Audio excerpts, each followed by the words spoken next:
of the World, a fictional adventure told in 100 episodes.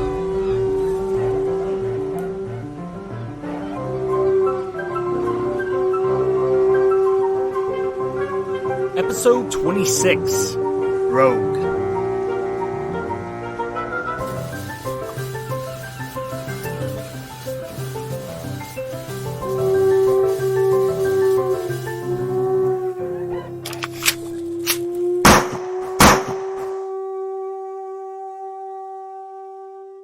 From DT Stacks, 50 People I Pity. Entry number 26, Akhenaten.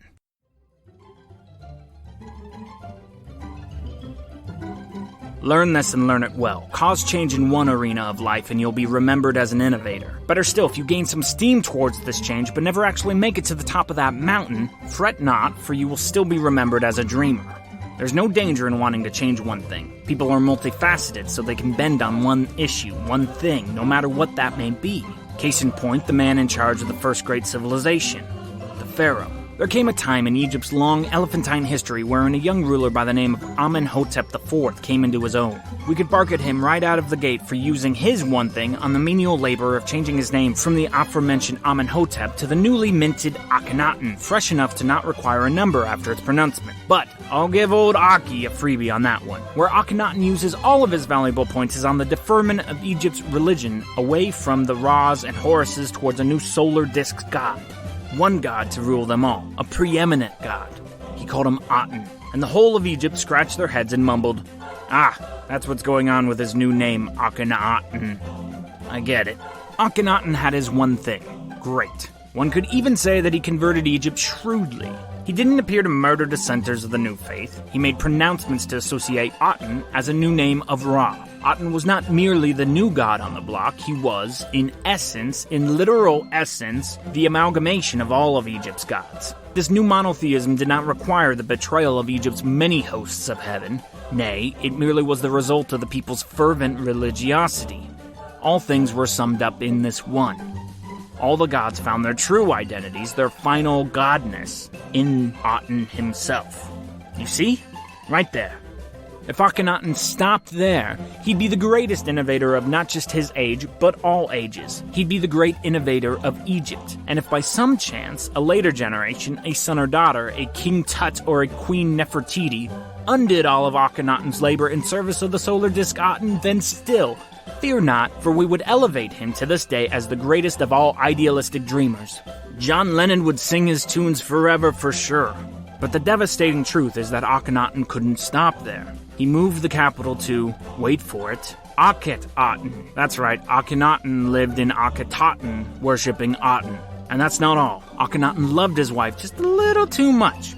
Nefertiti, which we remember along the likes of Cleopatra as being one of history's most famous beauties, was the monotheist's wife, lover, and apparently co-ruler. In his later years, Akhenaten began to serve two divine rulers, his god Aten and his wife Nefertiti. Unfortunately, Akhenaten's feminism came just a few millennia too early for the rest of the developing world. Perhaps if the good pharaoh was ultimately so charismatic, so pragmatic, as well as so wise, he could survive the triple change he havocked upon Egypt. But alas, he embalmed himself in failure when he changed his image. His very likeness. Akhenaten himself gave orders to have his image be revealed on stone reliefs as having a forever long chin, an alienish lengthened skull, twisty legs, and finally, the cherry on top, a sagging stomach. Who could survive this Salvador Dali-like surrealism? How could the people take such a caricature seriously? If you change one thing, you're an innovator. Change two, and you're a wizard. Make it three and you'll be counted as a hopeless romantic. But woe to him who goes beyond that. Akhenaten tried for 4, and so upon his death, all his work was undone. Egypt returned to their old gods, and ultimately doomed itself because its once innovative king couldn't stop at 1, or 2, or 3. Remember Hadrian? He did one thing for Rome. He grew a beard. Thus, after him, every successive Caesar had to have a beard. That's innovation. Constantine went monotheistic, but tried to stretch his luck to 2 by moving the capital. Is it any wonder that Alaric sacked Rome less than a century later? Yet Constantine was moderately successful because he stopped at 2. Because Akhenaten's appetite for change knew no ending, He stands alongside Nero, Elagabalus, Pied Piper, and Rasputin as a ruler who could have at one time been thought of as an innovator or dreamer poet, but instead lives in historic hell. Remember, one change per dictator. Anything more, and you risk legacy ruin. Jennifer read this entry in the little book that Joseph Further gave her on the Sunset Limited before falling asleep that night. The day had been exhausting.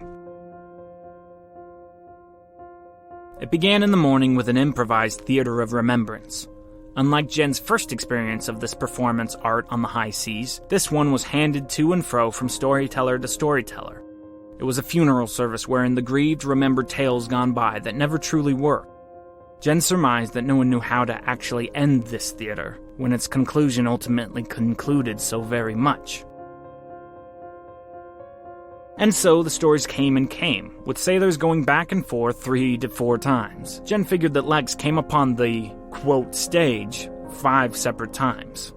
The theater descended into some form of modern absurdity when a new custom was instantly embraced as tradition. Each speaker, when they came to rise onto the stage, took an article of clothing from Robles' things, then inorganically dropped it into the sea as they told their tall tale of the mad Mexican. It didn't take long to empty out all of the dead man's belongings into the sea, save Metzli, the prized moon idol of the pagan. Indeed, when the captain found the small idol amongst Robles' belongings, he propped the small god on a mast, giving it a clear, crisp view of the theater's remembrancing. It watched the memorial unmoved. Jen felt she was bound to listen to the hyperbolic ceremony in limbo forever, until, during one of Lizard's addresses, a 25-foot wall of water socked the port side of the Orion. Oh, it was intense. Jen was knocked on her knees, skiddling on a silk stream of water around the deck. The crew collective decided the violence came from nothing more than a rogue wave. Jen surmised that perhaps the wave was indeed a godsend, as it entered the theater before it lingered into real rough waters. But there was to be no reprieve from drama after the rogue wave. A vicious debate, far more heated than the debate weeks before in which it fell upon Jen to decide the Orion's destiny, broke out. This one centered on the notion of whether or not the crew should seek out the island of Pishtako. This is the moment. This is that moment! Here's the White Rabbit. He's taking a pocket watch out of his waistcoat pocket. We do not follow him! Miles was in an uproar. Lex, surely you see the truth for what it is. You cannot be for this. Miles' eyes were red and boiling over with fiery tears. You're right, Fa, Lex answered calmly. It's a doorway. Robles is gone. Just like that. We could all be gone just as soon. Let's follow the rabbit. You are insane!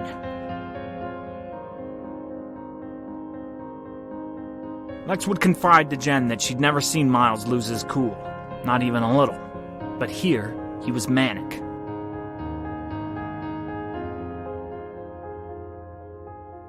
There was no vote. Captain Alfred Bacon decided to move forward with the search, to chase the White Rabbit. Dissenting voices were few, Miles and Thomas. Lex, Lizard, Merkel, Godard were vocal proponents. Isaac and Jen never spoke a word. Around supper time, and a rare appearance by Sir Isaac, another rogue wave hit. This one worse. Rivers of salt water bursted below deck.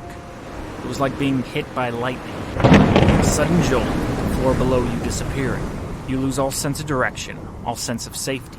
What do you do in that moment when the world's colliding in on itself? It just so happened that Sir Isaac was vocalizing a complaint. No one had bothered to reprimand Robles for stealing his gun. They all just watched Robles paddle away. Because of this, Sir Isaac charged Captain Alf of dereliction of duty. The captain should ensure that personal property is not stolen, least of all by fellow crew members. No one was acknowledging Isaac's complaint. No one was vocalizing validity to the mathematician's protestations.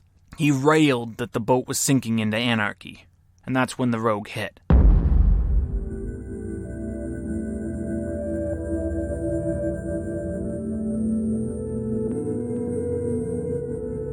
There were minor foundational damages to the Orion, but nothing a few hours in the morning couldn't fix up. Sir Isaac, having been the only one standing when the wave hit, was the lone sailor injured. He had a gash in his right thigh that caused Jen to grimace, as well as a laceration on the top of his head. Gadar functioned as the night nurse and saw to the man's wounds. Before bed, Lex shared more thoughts about Miles' Faw with Jennifer Dash. I think it must be an act. What is? Faw's anger. Why? Jen responded. Quiet, Lex whispered. There's no reason for Miles to shout and make a pissy fit to try to get his way. Emotions are high, Lex. Everyone's on edge. I know I can't get those monsters out of my head. Did you see the one that didn't have shoulders? Jen said. It's not that. I've known Miles long enough now. He's too smart for all this. If he really wanted to avoid this island place, he'd make sure we all thought the same way before he spoke up. But we don't all think that way. I know, that's the point. Miles can make us think anything he wants. I don't think he's quite like that, Jen reasoned. He is, Jennifer. He manipulates everyone and everything. He's the type of guy you only have on your team because you're even more scared of the other side getting him. What are you saying, Lex? I don't know. Faw's up to something. Can't it just be that he's worried? Maybe scared? The day Miles Faw is truly scared is the day I die. That was the unnerving conversation that sent Jen into her book. Though Jen never understood why trained conductor Further chose to give her this small book of tirades, the consistency of the essays somehow soothed Jennifer Dash. On this particular night, however, reading about the folly of Pharaoh Akhenaten did not bring the relief Jen was hoping for. There was something in that list that unnerved her deeply, namely, the Pied Piper. Why was the Piper listed among real, authentic historical figures? Nero, Elagabalus, and Rasputin. In truth, Jen had never heard of Elagabalus, but the names Nero and Rasputin were indeed known to her. Nero was that wicked emperor, famous for playing the fiddle while Rome burned. But what did all those names have in common? Maybe they all played instruments? Nero the violin, Pied Piper a flute? But what did Rasputin, that unkillable Russian, play? That theory sank. Nothing in the essay purported Akhenaten as any kind of musician. Then what? What connected Pied Piper, not even a proven figure in history, with a pharaoh, an emperor, and a Russian monarchy destroyer? This quandary rattled through Jen's mind as she sank into sleep.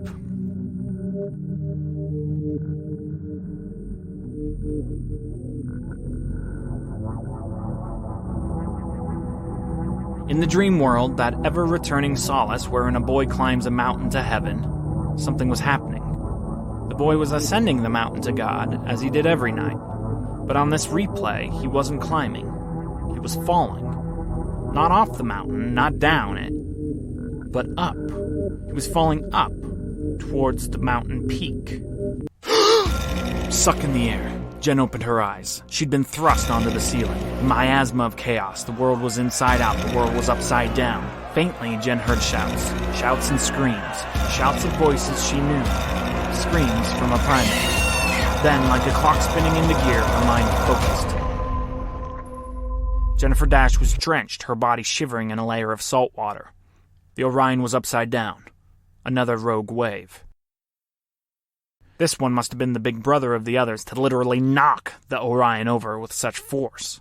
The capsized boat would right itself. Its wounds would be healed. And besides some scratches, bruises, and in the case of Lizard, a severed cyst, no monumental damage was endured by any aboard the Orion. Everything was okay, for now. The once vivisected monkey, however, Gadar and Merkel's midnight surgery patient, had split its head open. Jen heard it moan for 5 minutes or so, coming from the storage closet. She spied Merkel surreptitiously sneaking into the closet, followed by an end to the moaning. No one went back to sleep that night. Lex and Gadar took turns manning the radios, trying to get to the bottom of the rogue waves. A rogue wave was a thing of nature, but not a common one. Once in a while, such phenomena were known to hit, and Merkel was quick to point out that these waves were small in comparison to the infamous rogue waves of history. But for there to be 3 hits within one 24-hour day, each one bigger than the last, That was the particularly disturbing feature of this survived and endured phenomenon. Rogue waves did not come in triplets. Adding to the ominous scene, 40 minutes after the wave smashed into the Orion, the sea was as serene as could possibly be. On September 9th, 1980, the MV Derbyshire, a British oil carrier measuring 1,000 feet in length, was annihilated by a rogue wave at least 92 feet high. But none of the crew lived to tell researchers how truly nephilic the wave was. That was one wave. If anything that big were to strike the Orion, the vessel would go down faster than the known triangle went down in flames a day before. The thought on everyone's mind now. Would there be more? Radio contacts echoed one singular, disturbing story. No one had seen any large waves. It seemed like the whole of the Pacific was calm. Up and down the coast, they called everyone. No one's radar showed anything. A cargo ship less than 100 kilometers from where the Orion was reported nothing unusual whatsoever. Whatever the Orion was experiencing, it was experiencing alone. An unexplained phenomenon. Jen recalled a movie she'd caught on TV one day years ago. It was based on a true story. Something about a high school boat where a bunch of boys were taught their remedial studies while sailing the seas. The climax of that film occurred when that ship, the skipper was played by Jeff Bridges, Jen recalled, sailed into a white squall. Jen didn't know what a white squall was. But maybe that's what this was? Is it a white squall? Jen asked everyone and no one. At 4 a.m., on the deck of the Orion, a clear sky full of white stars blinked down at her. No, Miles Faw responded. It's happening because we're not going where we're supposed to go! Lex and Jen shared a look. A white squall's more like a traditional storm, young love, the captain chimed. It was clear, despite the chaos, he was rather enjoying this sea battle. More likely a microburst, Sir Isaac mumbled. Jen was not alone in her double-take towards Isaac. He was on the deck. He never came on deck. What exactly is a microburst? Lex asked. A pocket of energy is trapped above. Isaac pointed toward the sky. That energy is released as a burst of air, a burst of wind. Straight down. Merkel picked up the pieces. Think of it like a tornado.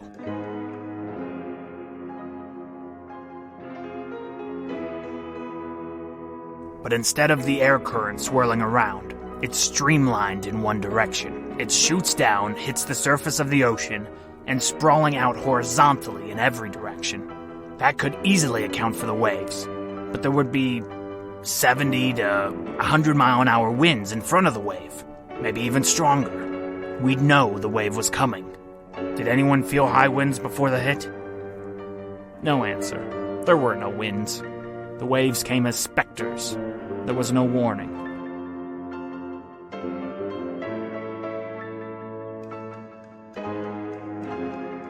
Just before dawn, only a few minutes before the fourth wave came, Jen asked Father Thomas if he had a theory. I think it's the man-eaters of Tsavo revisited. Are those cannibals? Like the boat? You know, Robles' boat? Pi? The known triangle? I'm not sure it has something to do with that or not.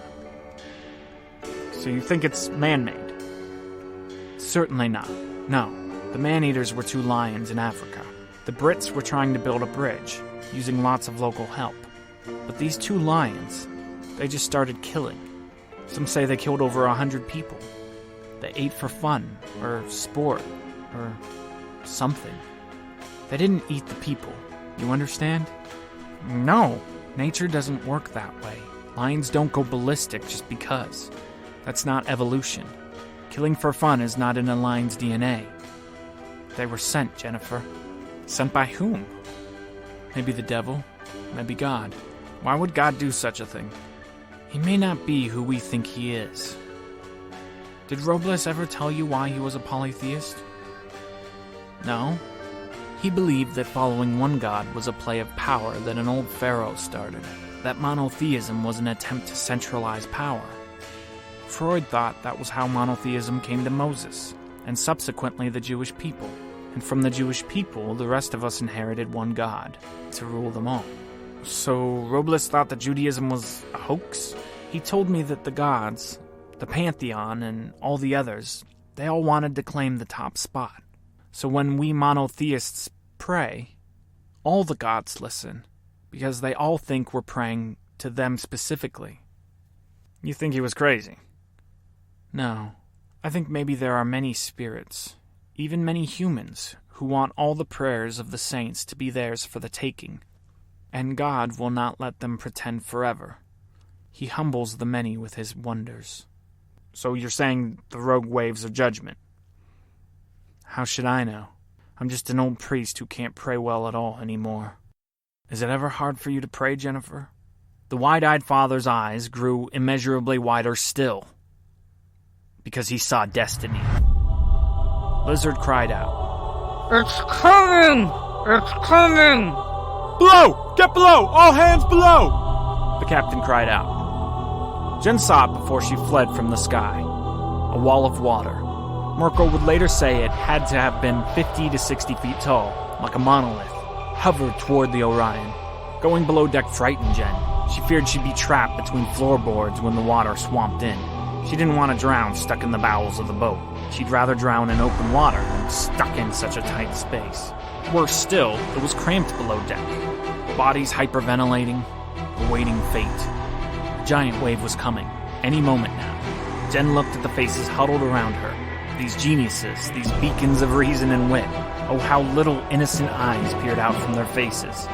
They waited and became children once more. Innocent little boys and girls at the mercy of a relentless parent whose name is nature.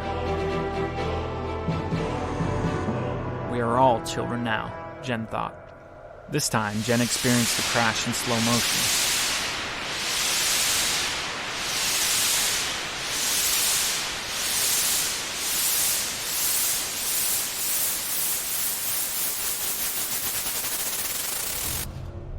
She watched with objective feeling the world turn upside down.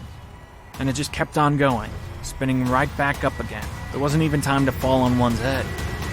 It came, shook the world, and passed. Miraculously, somehow, this wave, though bigger than all that came before, left the Orion almost entirely unscathed. Jen raced aboard deck, exhilarated to see the sky, secured in the hope that she wouldn't drown below deck. But Jen wasn't the first to get there. Merkel was already on deck, his back facing her. He was holding something, dropping something into the ocean. A body. Had someone died? The monkey. Merkel was putting the dead corpse of the monkey to rest in the heart of the sea. The rest of the crew arose to deck, searching for the vital artery, the snapped board, the internal bleeding that would signal slow demise. Somewhere there was going to be a leak. But nothing of that ilk was to be found. The Orion had survived this hit. The uppercut was not to be a knockout. Smiles. A certain euphoria rose from the crew. A general sense migrated from one laugh to the next as each person sucked in sweet gasps of life. They'd survived, and surely the worst was over. Uniformly, the Orion believed it had survived the worst. The biggest hit the sea had to offer. Its fourth punch had surely been its worst. And it was over now. All done. No. There, on the horizon, another, taller, bigger. The end. The last was a precursor. Now came judgment. Now came chaos.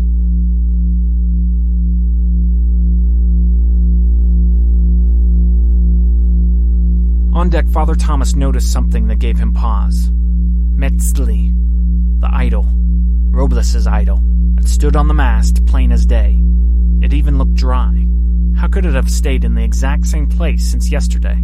Captain Alf had placed it there during the Theater of Remembrance ceremony, minutes before the first rogue hit. Now there had been 4, each bigger than the last, and yet the idol remained, unscathed.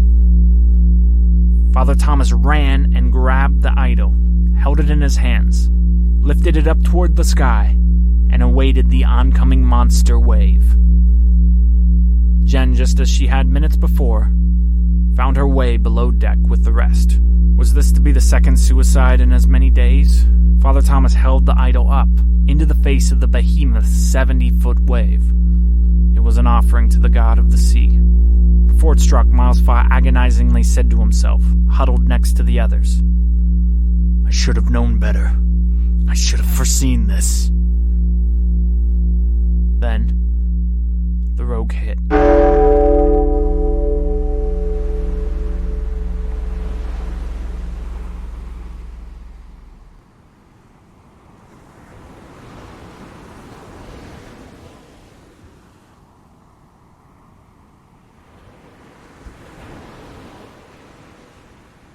Hey, Solve the World is produced by myself, Dante Stack. Full attribution for the music and sound effects used in this episode and every other episode can be found on our show notes page at dantestack.com. If you've listened to the show from the beginning, please share it. Like us on Facebook, write a review on iTunes or Stitcher, or write a review anywhere you're getting this feed.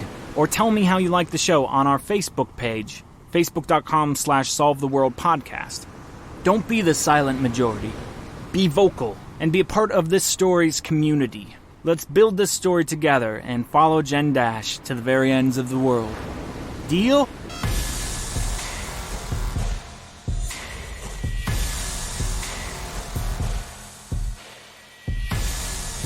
Maybe 4, but not 5. The Orion will not survive this 5th hit. We'll follow the survivors of the expedition schooner's desperate attempt to stay alive and live out their mission, one way or another, next week on Solve the World.